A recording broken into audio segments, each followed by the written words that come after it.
l'absence de Babacar Sané a créé une grosse polémique. Hein. On l'a tous vu sur les réseaux sociaux. Les gens ne comprenaient pas pourquoi Babacar Sané ne faisait pas partie donc, de l'équipe qui va représenter le Sénégal à l'Afrobasket. Comment vous avez analysé la non-convocation de Babacar Sané? À la dernière minute, hein, parce qu'on l'a vu quand même à la remise du drapeau et tout. Oui, même à la dernière séance d'entraînement. Oui. Donc, c'est la veille du départ que le coach a choisi ses 12. Moi-même, j'étais surpris parce que Babacar Sané est un joueur vraiment, un jeune, talentueux, un jeune vraiment qui montre de l'envie à chaque fois. Maintenant, seul le coach peut dire les raisons exactes pour lesquelles il l'a écarté à la dernière minute pour prendre le jeune Babacar Diallo, le jeune qui évolue aux États-Unis. Parce qu'on s'attendait à voir Babacar Sané comme dans les autres. Puisqu'il faut le souligner, c'est Desagana Diop qui a lancé Babacar Sané au niveau de l'équipe nationale. Parce qu'à sa prise de fonction, en fin 2022, il avait clairement décliné son ambition, c'est-à-dire bâtir une nouvelle équipe avec une nouvelle génération. Donc en prenant l'équipe, la bande à Gorgui Sidien, il n'y avait que Lamine Sambe et Youssou Ndoye qui restaient comme cadres. Donc le reste, c'était des novices.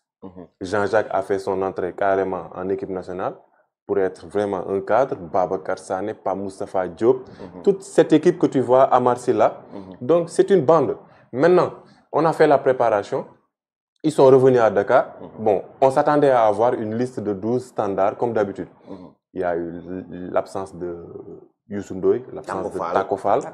Et puis on nous dit que Babacar Sané n'est pas dans la liste. Sportivement, peut-être c'est le coach qui peut donner les raisons. Parce qu'on n'a pas suivi la préparation. Ils étaient en Espagne pendant 1 mois.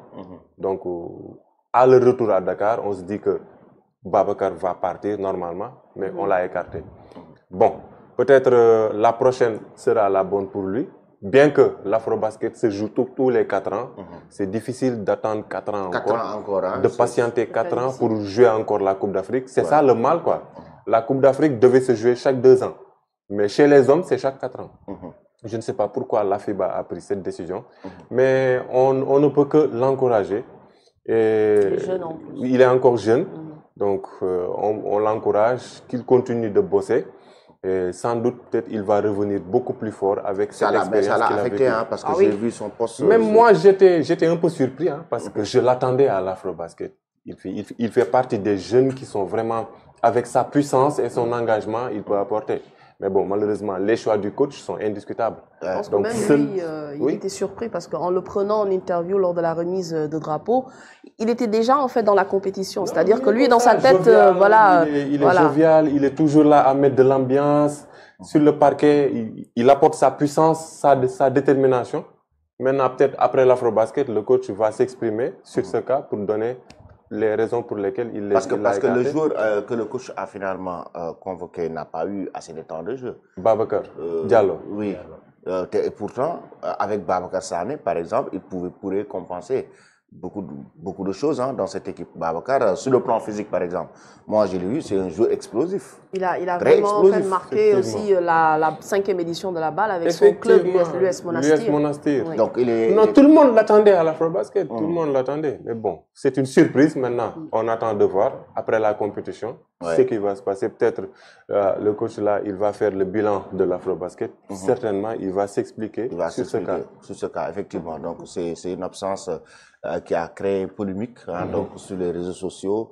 Il y a eu aussi l'absence de Taco Fall avec notamment le forfait du joueur sénégalais Taco Fall, qui est aussi absent pour l'Afrobasket, tout comme Youssou Ndoye. Hein, donc, ce sont des joueurs de taille. Youssou Ndoye, Taco Fall. Déjà 3 absents là-bas, plus la blessure de Gore Kamara. Donc, ça fait 4. Donc, le coach a dû revoir ses stratégies. C'est pourquoi même contre l'Égypte, on voyait beaucoup de changements. On savait qu'on allait perdre ce match-là, mais le coach, il essayait de combiner beaucoup de changements pour voir maintenant les paires qui vont mieux se comporter sur le parquet, les paires et les trios. Il faisait beaucoup de changements, il se cherchait. C'est pourquoi, contre le Mali, il a eu son 5, et c'est le même 5 qu'il a reconduit contre le Sud-Soudan. Le Sud-Soudan, effectivement. Et là, on a vu à un moment donné même qu'il combinait 2 meneurs en même temps. Oui. Il a joué avec 2 meneurs, Branco Badjo et Jean-Jacques Boissy. Effectivement, parce que déjà, Karim Mané, on l'attendait comme un meneur, mais il l'a mis titulaire comme un arrière. Donc c'est Branco qui était le meneur, Karim l'arrière. Il y a Pam Moussafa, Ibrahima Fall Faye et Ibou Dianko Badji. À un moment donné, il sortait Karim pour mettre Jean-Jacques. Donc Jean-Jacques et Branco formaient un duo. Ils sont des scoreurs, ils sont capables de monter la balle, donc ils peuvent apporter beaucoup plus sur le plan technique en mettant en avant le jeu extérieur. Donc je le souligne encore, donc c'est notre jeu extérieur qui pourra beaucoup faire la différence. Face au Nigeria. Oui, et ça parce nous permet qu'ils sont physiques, ils sont athlétiques, ils sont adroits, donc nous aussi, on doit être adroits. On doit être adroit pour s'en sortir. Et là, je reviens même sur les statistiques générales du Nigeria et du Sénégal dans cette compétition. En termes de pourcentage de tir, il y a eu 64,8% pour les 2 points du côté du Nigeria, d'une manière générale, les phases de poule, 48,6% pour le Sénégal. Donc, en termes de 3 points, le Nigeria 32%, le Sénégal 22,3%. Côté lancer franc, 60% pour le Nigeria, 71,4% pour le Sénégal. Donc, du côté, en termes du côté des points, on peut parler de rebond 56-42. Donc, ça veut dire que le Nigeria, côté 3 points et côté les tirs primés et 2 points, le Nigeria est beaucoup plus à l'aise que le Sénégal dans cette compétition. Effectivement, ils ont eu un bon parcours en phase de poule. Donc, ils ont montré qu'ils sont revenus, puisque lors de la dernière édition, ils étaient complètement passés à côté. Ils ont été éliminés en match de barrage en 2021. Lors des éliminatoires du Mondial 2023 aussi. Et ils ont été battus, ils ont été très tôt éliminés. Donc en 2025, peut-être leurs joueurs ont accepté de revenir en sélection. Là, on voit des joueurs de la NBA qui sont là. Donc c'est une équipe vraiment à prendre au sérieux.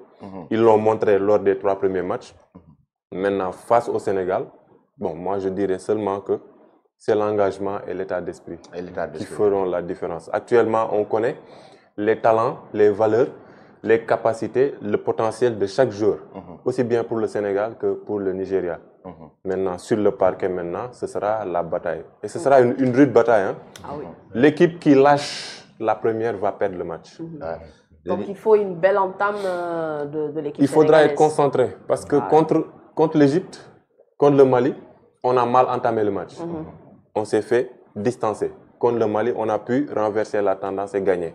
Hier, contre le Sud-Soudan, on a vu qu'on a très bien démarré. Et Branco, quand on était à 21-18, Branco avait inscrit les 14 points. Donc, il a montré le tempo dès le début. On espère qu'il sera au top et que les autres joueurs aussi soient au top pour que, face au Nigeria, qu'on puisse tenir. Parce que le Nigeria aussi, ils sont adroits. Ils sont adroits, ils sont physiques, ils sont athlétiques. Donc maintenant, il va falloir beaucoup de combativité. Beaucoup de combativité et justement les joueurs à suivre dans cette équipe nigérienne. Josh Okoje. Josh Okoje, il y a Mike Nuga, il y a Josh Okoje, oui, Agada, donc Stan. Calvin Agada. Oui, Calvin Agada. En fait, ce sont des joueurs qui évoluent dans le haut niveau, quoi. Soit ils sont en NBA, soit ils sont dans de grands clubs dans les championnats européens. Donc maintenant.